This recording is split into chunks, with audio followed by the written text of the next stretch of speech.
Hello, I'm Bishop, and today we're going to have a look at the Priests of Fenris, covering Rune Priests, Iron Priests, and Wolf Priests. Rune Priests have a standard Space Marine stat line with a 2-up with weapon skill 2+, 4 wounds and 3 attacks, and leadership 9. Power rating 6 and 68 points before war gear. Rune Priest may take a Psychic Hood, which allows you to add 1 to any Deny the Witch test you make against an enemy psychic that's within 12 inches. Rune Priest can replace their bolt gun for a plasma pistol, or items from the Space Wolves combi weapon list, combi melter, combi plasma, and combi flamer. They may also choose a runic axe, runic staff, or a runic sword. A runic axe is strength +1, AP -2. A runic stave is strength +2, AP -1. The runic sword is strength user, AP -3, all at D3 damage. Rune Priest may also take Terminator arm, with power rating of 8 and 120 points before war gear. They come standard with a Storm Bolter, a runic axe, stave, or sword. May also upgrade their Terminator armor to runic Terminator armor, which improves the invul save to a 4+ save. Rune Priest may also take a bike for a power rating of 8 and 109 points before war gear. Rune Priest may also take a jump pack for 91 points before war gear. Rune Priests no smite and may take 1 psychic power from the Tempestus discipline. They may attempt to manifest 2 psychic powers in each friendly phase, may attempt to deny 1 psychic power in each enemy psychic phase. Space Wolves psychic powers are the Tempestus discipline, first power being Stormcaller, which has a warp charge value of 6, and if manifested grants all friendly Space Wolves within 6 inches of the Rune Priest to count as being in cover. Number 2 is Tempest Wrath, has a warp charge value of 6. If manifested, pick an enemy model within 18 inches of the Psyker, and that opponent must subtract 1 from any to hit rolls for that unit until the start of your next psychic phase. Jaws of the Werewolf has a warp charge value of 7, and if manifested, pick an enemy unit within 18 inches of the Psyker, other than a vehicle, roll 2d6, and subtract the target's move characteristics. The target unit suffers a number of mortal wounds equal to that number.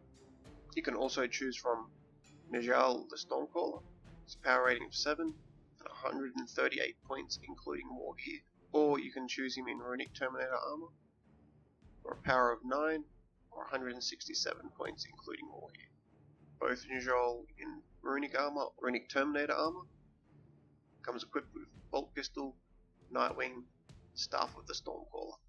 Najal has a standard Space Marine characteristics with a 2+ weapon skill, 2+ ballistic skill, 5 wounds, 3 attacks, and a leadership 9, and a 2+ save. Your Terminator armor has a 5-inch movement and 6 wounds. Najal can attempt to manifest 2 psychic powers each friendly psychic phase, and attempt to deny 2 psychic powers each enemy psychic phase. You know Smite and all 3 psychic powers from the Tempestus discipline. Najal is also accompanied by his Cyber Raven Nightwing. Nightwing gives Najal an extra shooting attack, range 12, assault d6, strength 3, damage 1. I think Rune Priests have always been a good choice. I mean, they've always had good psychic powers, with the new changes to the psychic phase.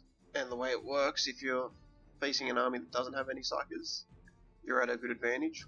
If you're facing an army with some psykers, or an army heavy on psykers, you need them to deny the witch. I would probably stick to having a psyker in Terminator armor that's able to deep strike, and stay near friendlies to keep them give them the cover save, or use Jaws. I'm not really Stormcaller and Tempest Wrath are both, they're not bad. Jaws of the Werewolf is very good, especially against slow units like Cataphractic Terminator, or a monster that's being heavily wounded, or Terminators in general, or anything that's slow. Anything that's slow, they'll be very good at killing them with mortal wounds, as they carry over and ignore all saves. Tempest Wrath subtract 1 from a model's hitting. It's alright. Same with the Stormcaller. It's okay. I don't think it's great. Only being able to choose 1 psychic power on a basic Rune Priest now. I'd probably always go with Jaws. If you want to pay the extra, I think paying the extra points for Njol would be a good idea. He's a little expensive. I don't think his point cost is pretty good, and being able to manifest 2 psychic powers and deny 2 psychic powers gives him a good advantage over enemy psychers, and that he knows Smite and all the psychic powers gives you good flexibility. And with the requirements of needing 2 HQ units for a battalion detachment now, I would probably always have a Rune Priest. Iron Priest. Power level 6, or 58 points, not including war gear. An Iron Priest on a bike is power level 6 at 65 points, not including war gear. An Iron Priest on Thunderwolf is power level 7 and 80 points, not including war gear. An Iron Priest stat line is weapon skill, ballistic skill 2+, 3+, strength 4, toughness 4, 4 wounds, 3 attacks, leadership of 8, and a 2+ save. They're equipped with a thunder hammer, bolt gun, a servo arm, frag grenades, and crack grenades.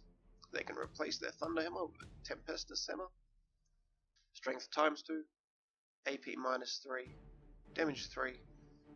The model suffers any unsaved wounds from this weapon. On a roll of a 6, the target suffers a mortal wound. You can replace his bolt gun with a bolt pistol or Hellfrost pistol. A Hellfrost pistol is range 12, pistol 1, strength 8, AP -4, D3 damage. And if the model suffers an unsaved wound, roll a d6, and on a 6, the target suffers a mortal wound. Iron Priests have the Battlesmith ability. At the end of your movement phase, the model can repair a single Space Wolves vehicle within 1 inch of him. That model immediately regains D3 wounds lost earlier in the battle. A model can only be repaired once. Not really a lot to say about Iron Priests. We probably won't see as many of them in the new edition. I'd only bring an Iron Priest to a vehicle heavy list, and would probably put him on a Thunderwolf or a Space Marine bike, just for the extra movement so he can move around and repair vehicles while staying out of sight of enemy fire. Wolf Priests. All Wolf Priests have the standard Space Marine stat line, except weapon skill 2+, 4 wounds, 3 attacks, leadership 9. Wolf Priest in power armor is a power of 5 and 90 points. May take a jump pack for power rating 6 or 112 points. They also take Terminator armor, a power of 8, 144 points, or take a bike for a power of 7 and 135 points, not including war gear. All Wolf Priests come equipped with a Crozius Arcanum. It's melee, strength +1, AP -1, 2 damage. Wolf Priests have the Oath of War ability, allowing Space Wolves within 6 inches of this model to reroll failed hits in the fight phase. They all have the Spiritual Leader ability. All friendly Space Wolves units within 6 inches of this model may use their leadership instead of their own.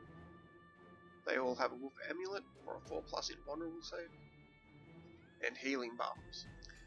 At the end of your movement phase, a Wolf Priest can attempt to heal a single model. To do so, select a Space Wolves infantry, biker, or cavalry unit within 6 inches of him. If the unit contains a wounded model, it is healed and immediately regains up to D3 lost wounds. A unit can only be targeted by healing balms once each turn. You could also choose Ulrich the Slayer. Standard stat line, except ballistic skill 2+, 5 wounds, 4 attacks, 5 wounds, 4 attacks, and leadership 9. He is equipped with a Crozius Arcanum, plasma pistol, and grenades. His abilities are Healing Balms, a Wolf Amulet.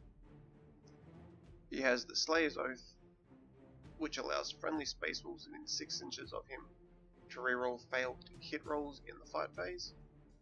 In addition, if Auric the Slayer kills an enemy character or monster, then for the rest of the battle, you can add 1 to any wound rolls you make in the fight phase for any friendly Space Wolves units within 6 inches of him.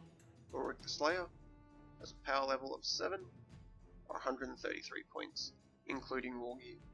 He has the Wolf Helm of Russ, which allows friendly Space Wolves within 9 inches of Auric to use his leadership instead of their own. Wolf Priests, not a bad choice. I'll probably be making one on a bike and in Terminator armor. I think they'll be good with lists with lots of cavalry or Terminators, with Healing Balms being able to keep them alive and give them more survivability. They all have a 4-up invul, so they'll be rather durable. Points wise, they're not a bad choice. I probably wouldn't give them any upgrades, just leave them Bolt Pistol and Crozius, or Stormbolter or Crozius for the Terminator, and would bring Ulrich the Slayer if I was running a fluffy list along with Logan Grimner and a big unit of Terminators, or a few units of Terminators. Well, that's all I really have to say about the Priests of Fenris. Rune Priests, get one. Power Armor, Terminator Armor, Bike, doesn't matter. They're good. They will go good with the changes to the Psychic phase that are necessary. Iron Priests, they're okay. If you're running vehicles, put one on a bike or a Thunderwolf running around, keep things alive a bit longer, but not really necessary for this edition at the moment. Iron Priests have the Battlesmith ability. Wolf Priests, I think, are a very good choice. Run them with Terminators, in bikes, or with Thunderwolf Cavalry. Give them a hell of a lot more survivability and good buffs to leadership and in close combat, re-rolling all hits. Even run them with a big blob of Blood Claws. You're throwing 40 attacks, 60 attacks into a unit, re-rolling those ones. It'll do a lot of damage. But that's it for now. Thanks for watching. Please like and subscribe. And in my next part for this series, I will focus on Dreadnoughts, including Beyond the Fell Hand and Murderfang. And I'll see you in the next video.